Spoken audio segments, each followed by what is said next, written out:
একটা পুরুষ নারী যখন মায়ের পেটে ৩-৪ মাস, সেদিনই তার রুজি, ভালো মন্দ, ভাগ্য, জাহান্নাম জান্নাত লিখে দেওয়া হয়েছে।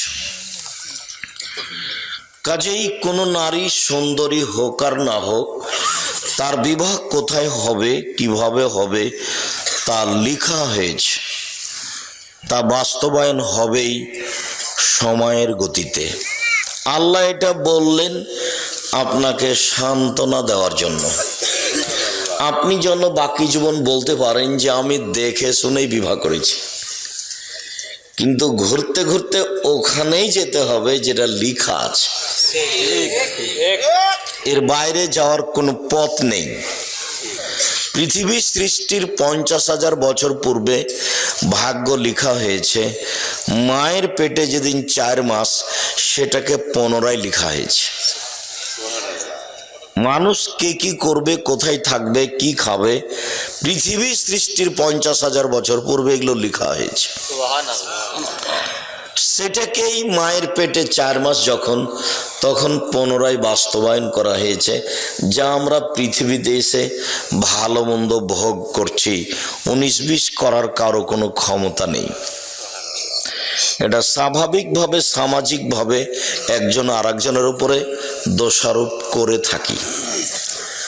মাঝে মধ্যে আমি বলেছি, সেদিন আপনাদেরকে বলছিলাম যে 3 শ্রেণীর মানুষের সাথে আল্লাহ কথা বলবেন না। 3 শ্রেণীর মানুষ জাহান্নামে যাবে।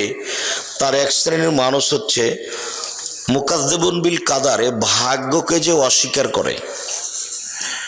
ভাগ্যকে অস্বীকার করা হয় কিভাবে?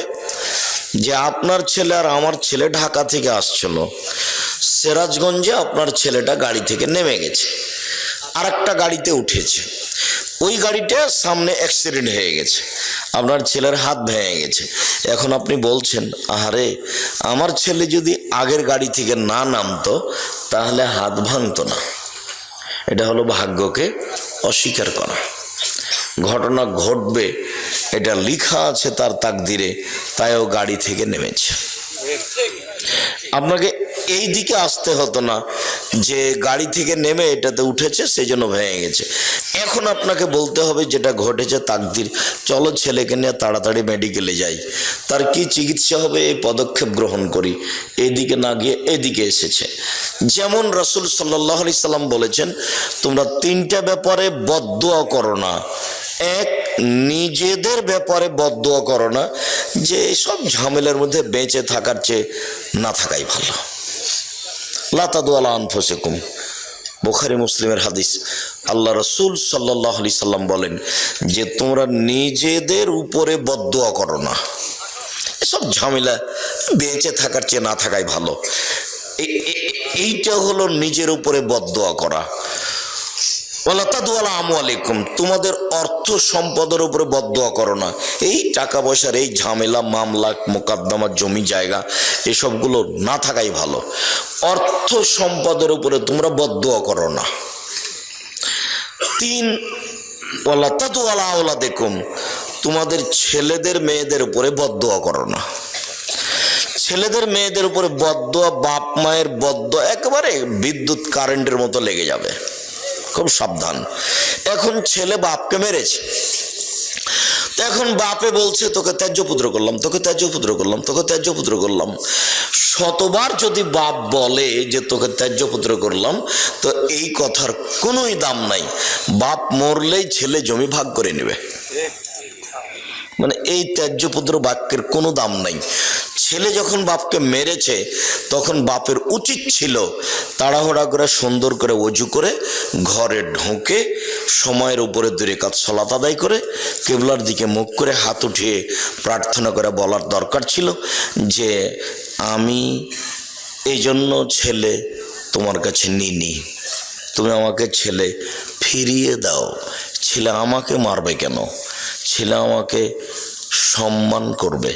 আমার ছেলে ভুল করেছে, তুমি আমার ছেলেকে ভালো করে দাও, আর যেন আমাকে কোনোদিন না মারে। ও যেন আমাকে মাথায় করে থাকে, ও যেন আমাকে সম্মান করে, এইটা আমি তোমার কাছে চাচ্ছি। আমি তো এরকম ছেলে তোমার কাছে চাইনি, তুমি আমার ছেলেকে ভালো করে দাও। এইটাই ছিল বাপ মায়ের জন্য বলা উচিত। কিন্তু বাপ মা রাগ করে বলছে তোকে ত্যায্যপুত্র করলাম, তোকে ত্যায্যপুত্র করলাম, অথচ ওই কথার কোনো দাম নেই, কোনো দাম নেই। বাপ মরলে জমি ভাগ করে নিবেই, আর নেওয়াটাই ঠিক।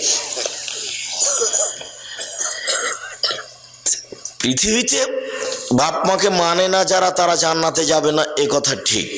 কিন্তু বাপ মা ছেলে মেয়েকে গালি দিবে, বদদোয়া করবে, এটা নয় যে।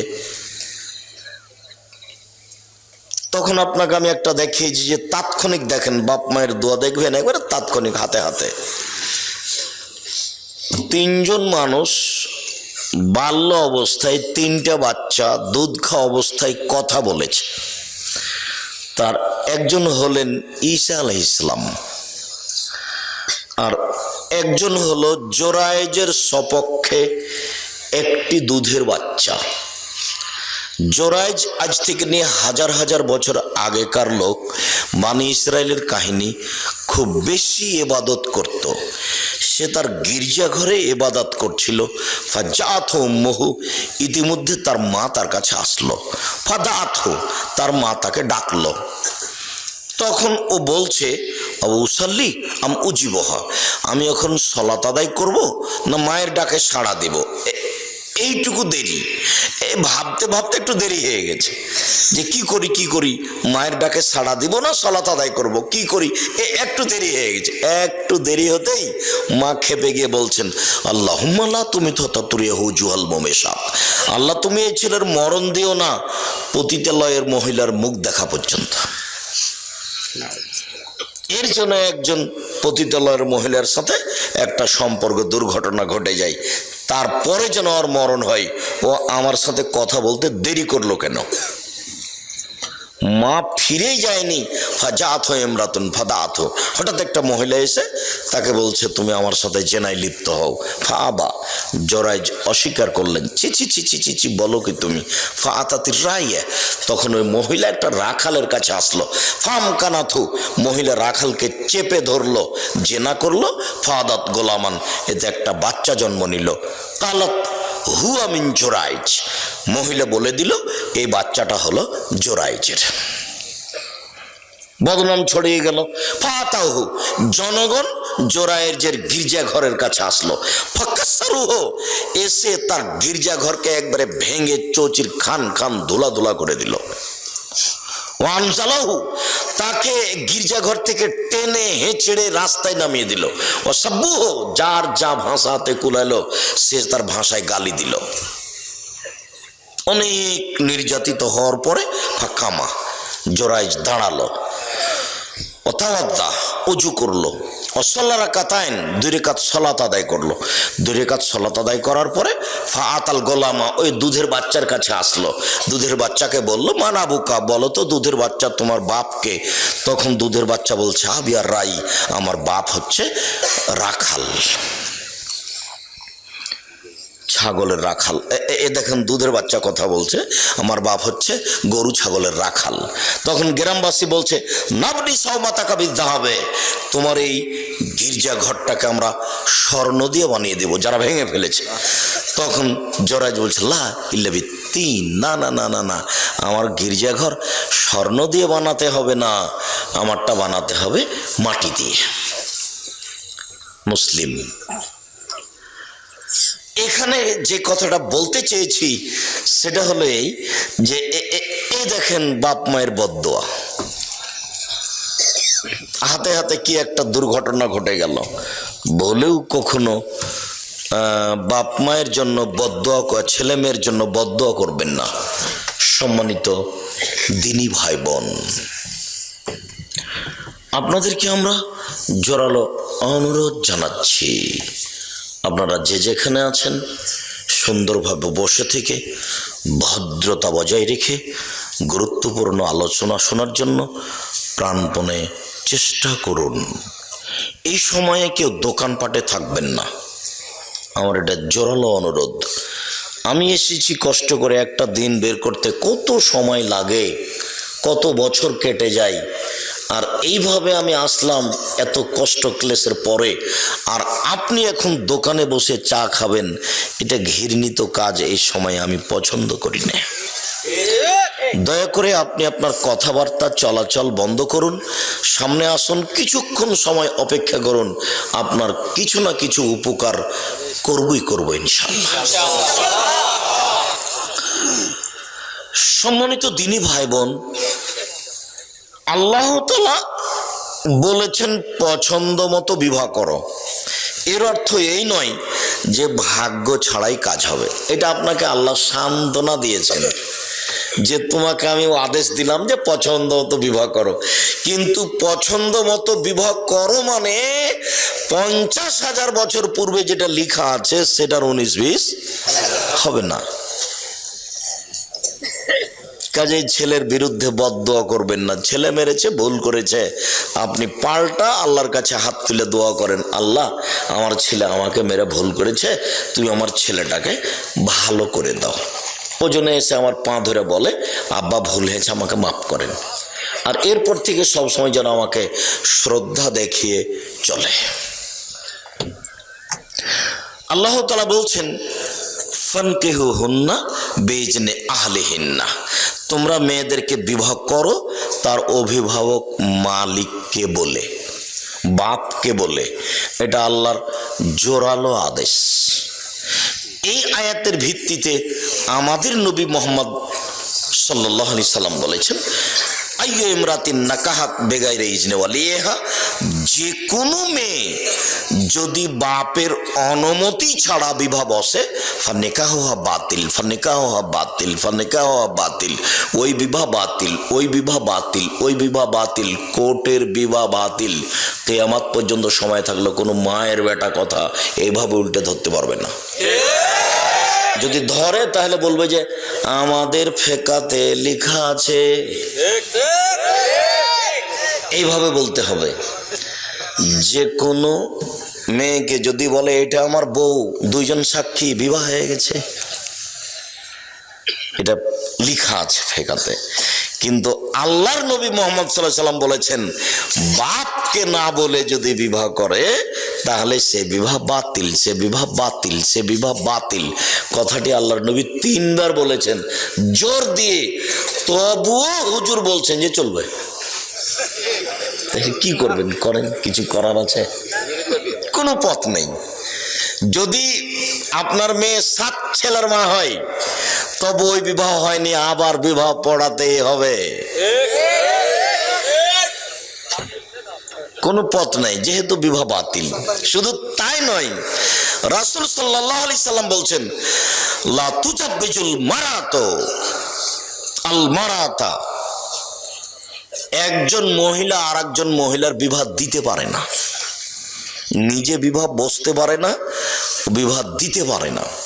ফুফুতে বলছে ভাতিজিকে, ভাইয়ের মেয়েকে, যে তোর আব্বা তো অমুক ছেলের সাথে বিবাহ দিবে না, তুই চলে আয় আমার বাসায়, আমি বিবাহ দিয়ে দিচ্ছি।